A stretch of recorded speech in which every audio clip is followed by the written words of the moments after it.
Empresas unicórnios são aquelas avaliadas em mais de US$ 1 bilhão. E esse cara aqui, Uri Levine, construiu 2 empresas dessas na sua carreira. Nesse livro, ele nos ensina como fez isso. Mais uma vez, pessoal, a importância de ler livros. Eles acabam por te entregar um conhecimento que é simplesmente sem igual. E o meu papel aqui é te repassar o que eu aprendi nessa leitura. Beleza, pessoal? Sejam muito bem-vindos a mais um episódio de Livros para Empreendedores, o maior e melhor podcast de livros do país. Hoje, vamos falar desse livro Apaixone-se pelo Problema e Não pela Solução, escrito pelo fundador da Waze. Sabe o aplicativo, aquele que tem o mapa das ruas? Então, ele mesmo. Primeiro, queria te dizer algo muito importante. Se tu trabalha no ramo da tecnologia ou pensa em começar uma startup, esse livro é essencial. Tu precisa ter ele aí contigo. E se tu não trabalha diretamente com isso, mas tu tem empresas ou tu gosta desse mercado, desse assunto, vai prestando atenção e pensando como cada uma dessas ideias se aplica à tua realidade. Porque o autor explica muito bem vários conceitos importantes e mostra como tu também pode seguir o caminho dele. Vamos começar então, como sempre, o título. Lembrem que os títulos, na maior parte das vezes, são o conceito principal que o autor quer nos ensinar. Apaixone-se pelo problema, não pela solução. Isso quer dizer que é um erro comum uma pessoa criar uma solução e ficar com essa solução na cabeça, acreditando que todo mundo vai querer ela. Porém, voltando ao ponto de partida de um negócio, a primeira pergunta é sempre aquela: o que você resolve? Isso é a fundação do teu negócio. Mas então, o que pode ser considerado um problema? Bom, é aquela conversa que tu tem com um amigo e ele te responde: sim, exatamente, isso também me incomoda muito.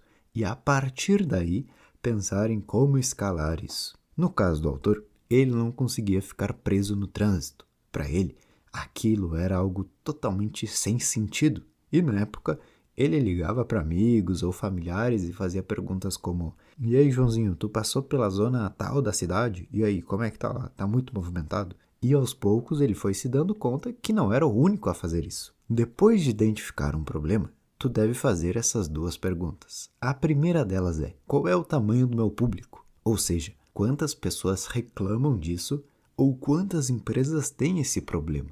E a segunda é com relação à dor ou à frequência. Quanto te dói esse problema ou quão seguido tu enfrenta ele?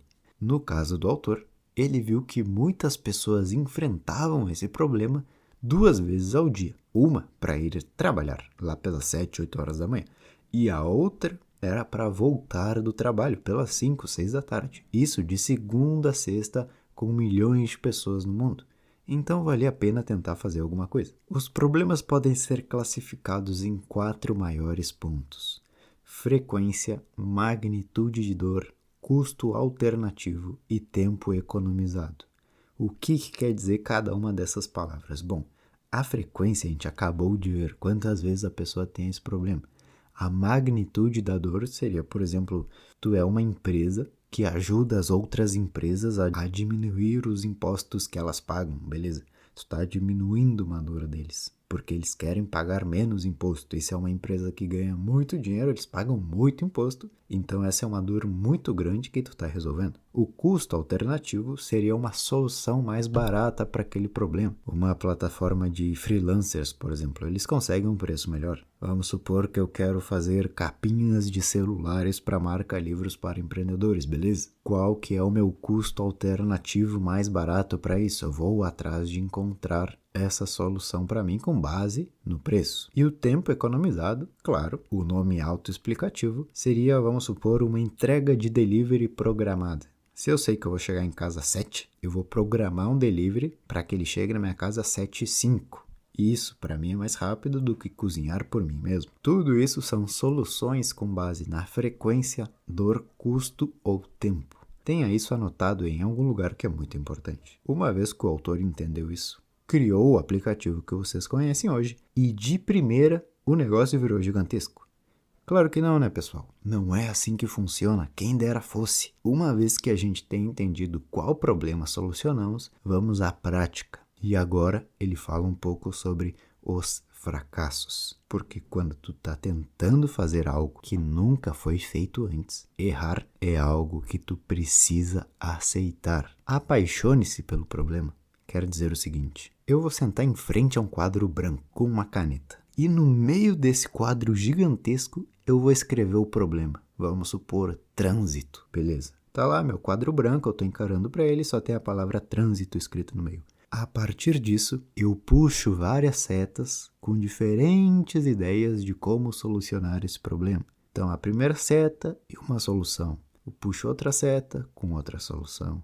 Eu puxo outra seta com outra solução. Então, ver um a um qual é a melhor que funciona. Se tu é apaixonado pela solução, tu tá olhando para esse quadro em branco só com a solução escrita e pensando como eu vou fazer isso aqui dar certo. O que é muito mais complicado, porque tu teria quase que inventar um problema para aí sim vender exatamente essa solução que tu quer vender. Então essa primeira parte tem que ficar muito clara. Eu escolho um problema que já existe, que é real, e agora eu vou desenhar várias soluções para ele. Uma vez que eu tenho minhas hipóteses do que pode funcionar, eu devo começar a testar elas.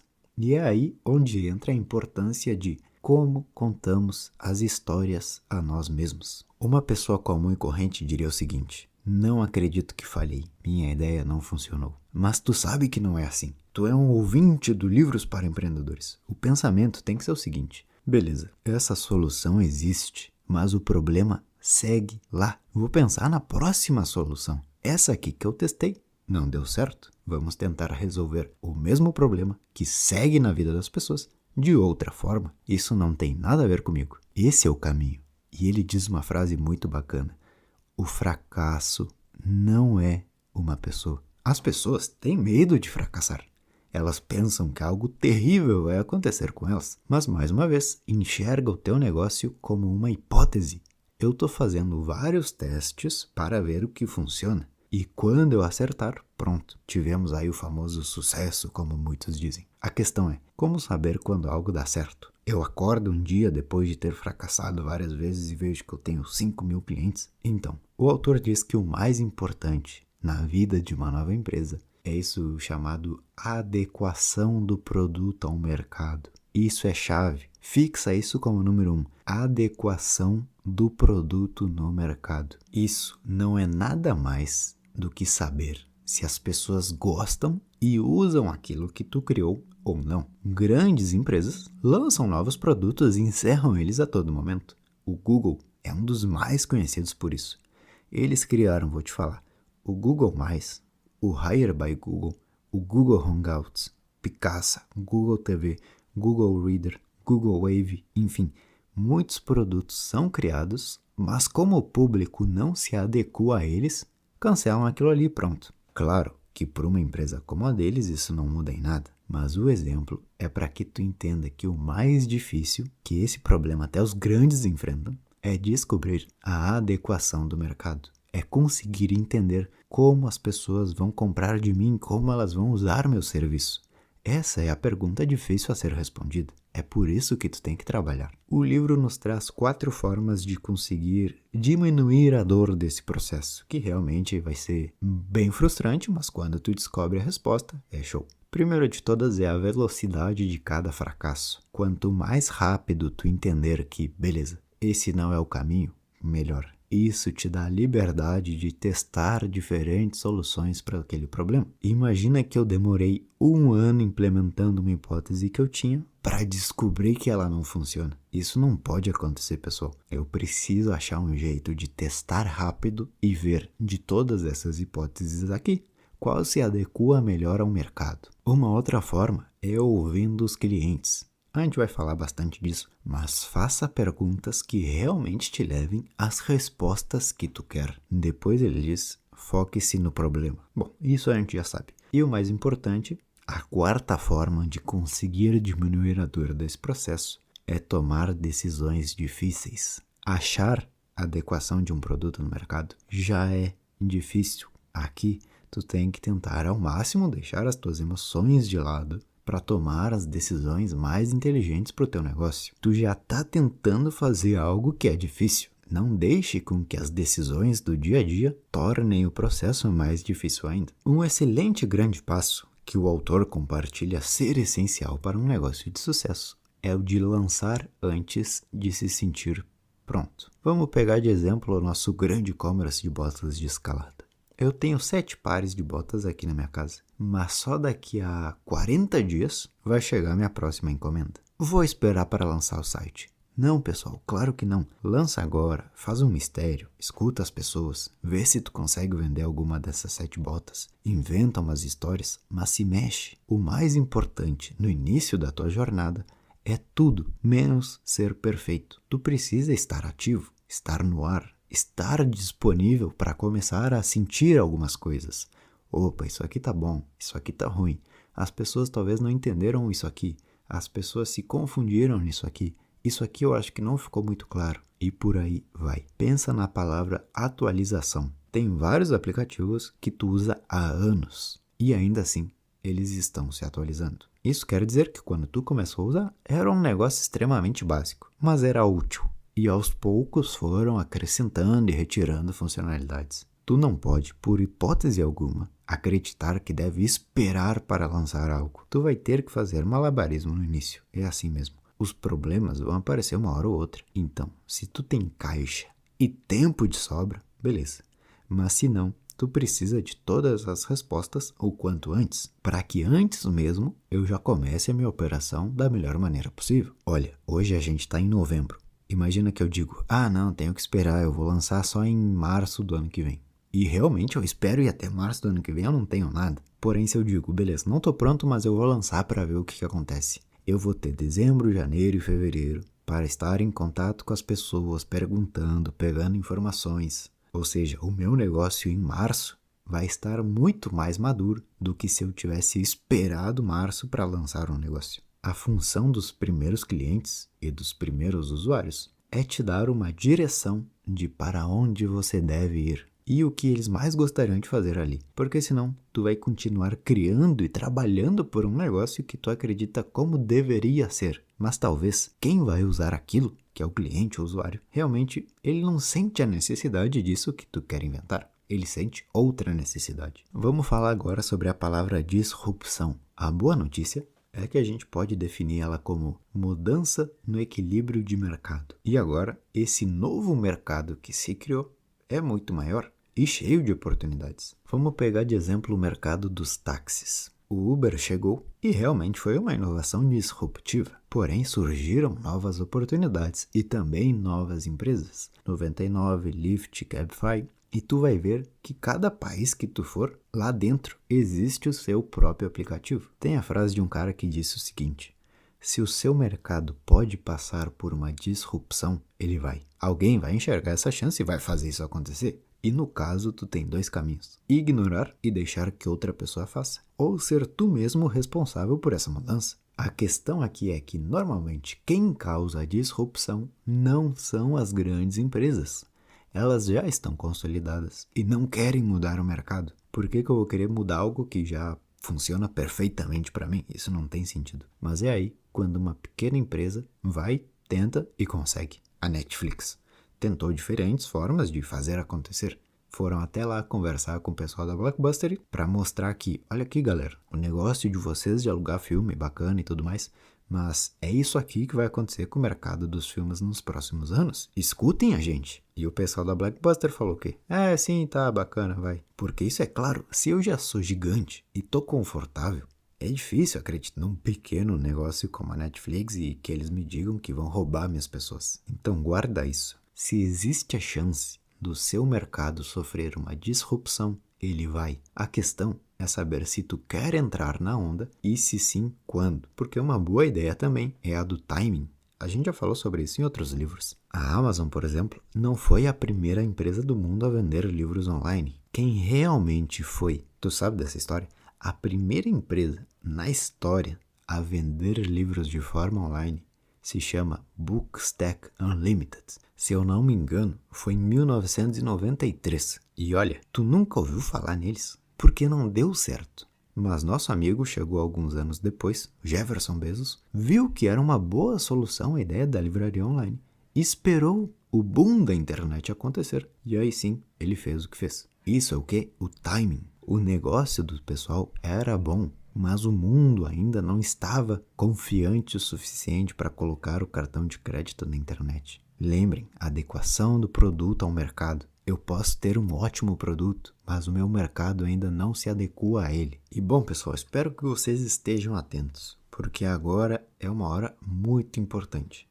Prestem atenção nessa frase. Lembrando mais uma vez, Uri Levine, ele criou 2 empresas unicórnio. A principal coisa é manter a principal coisa como coisa principal. A construção de um negócio deve ser dividida por etapas. E cada etapa deve ser encarada como a coisa principal. E teu papel é manter essa coisa principal como foco. Muitas perguntas vão surgir na tua cabeça. O que eu faço agora? Eu desenvolvo um novo produto? Eu levanto capital? Eu faço negócios com outras empresas? Eu consigo novos clientes? O que eu faço? E tu tem que fazer tudo. Porém, definir cada uma das etapas e que em cada etapa, aquela etapa em específico que tu estás agora nesse momento, é o teu foco. Isso aqui é o mais importante e nada mais importa. Os problemas começam quando tu está desenvolvendo um produto, mas pensando e trabalhando para o capital e marcando reuniões com novas empresas e o teu foco vai se perdendo. A principal coisa é manter a principal coisa como coisa principal. E depois que isso é resolvido, já não se torna mais principal e não precisa mais de tanto foco quanto antes. E olha que bacana, ele diz que o mesmo se aplica às pessoas. Se tu tá na etapa de entender como monetizar, a tua figura mais importante é o diretor de receitas. Se é um momento de expansão, tua pessoa mais importante é o diretor de marketing. Mas mais uma vez, ao concluir uma fase com sucesso, aquilo já não passa mais a ser a tua prioridade. E ele faz até uma analogia com as rodinhas de bicicleta, olha que bacana. Quando tu não sabe andar, tu coloca as rodinhas para aprender, mas depois que tu pega o ritmo, tu não precisa mais delas. O trabalho das rodinhas já foi feito com perfeição. E me mostraram como eu devo fazer isso aqui de andar de bicicleta. Depois de que uma fase da tua empresa foi concluída, aquele cargo pode não ser mais necessário na empresa, ou então ele pode ser recolocado em outro nível de relevância. Passando por uma outra parte do livro, agora seria mais sobre o teu modo de estruturar o negócio. Tenha essa palavra em mente. Simples. Saiba que ninguém lê nada muito longo. Ninguém quer tentar descobrir como algo funciona. Teu trabalho depois de pensar em soluções é pensar como tornar esse impacto o mais simples possível. Um bom exercício para fazer é o seguinte. Pensa nas ferramentas que tu usa hoje e se elas são iguais desde o primeiro dia.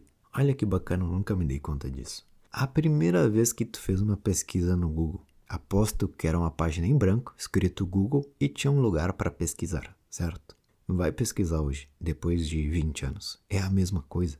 O primeiro dia que tu pediu um Uber é o mesmo jeito que hoje. Netflix, Spotify, o que for, são simples. Na primeira tela tu já entende. Ah, tá aqui o que eu preciso. Isso aqui é a principal função dessa marca. Isso é a simplicidade. Isso é quando uma empresa encontra a adequação do produto ao mercado. As empresas que encontram essa adequação se mantêm grandes. E as que não, tu nem chega a conhecer. A Netflix nasceu no ano de 98. Mas o Netflix que a gente usa hoje, isso que tu abre na TV e tu conhece, nasceu no 2008. Ou seja, 10 anos depois de tentar errar, até que no ano de 2008 eles lançaram essa plataforma que a gente conhece hoje. E pronto, deu certo. Se adequou ao mercado. Claro, de vez em quando eles dão uns toques de design aqui e ali para ficar mais moderno. A Microsoft ficou 5 anos desenvolvendo computadores, até que eles se deram conta que, talvez melhor a gente não seja uma fábrica de computadores, talvez melhor a gente crie sistemas. Então a grande pergunta é de que forma o meu produto se adequa ao mercado? Como eu faço o mercado comprar e consumir isso aqui que eu criei? Qual é o formato? Qual é o modelo? Essa é a grande questão. Uma vez que tu achar isso, pronto, não muda mais. O próprio Waze, tu abre o aplicativo e pum, já é o mapa. É isso que o mercado precisa. Então, para finalizar, vamos fazer uma conversa rápida sobre o que a gente viu. Primeiro ponto, lembra o título? Apaixone-se pelo problema. Lembra, tu tá sentado lá em frente a um quadro branco gigante e no meio tem escrito só esse problema. Trânsito, por exemplo. E aí tu começa a puxar várias setinhas. Uma solução é essa aqui, outra solução é essa aqui, outra solução é essa aqui. E o teu trabalho é começar a testar cada uma dessas hipóteses, vendo qual se adequa melhor ao mercado. Entender o que realmente as pessoas precisam e de que forma eles precisam receber e usar isso. E beleza, pessoal, esse foi o episódio de hoje. Espero que tenham gostado e nos vemos em uma próxima de Livros para Empreendedores. Valeu!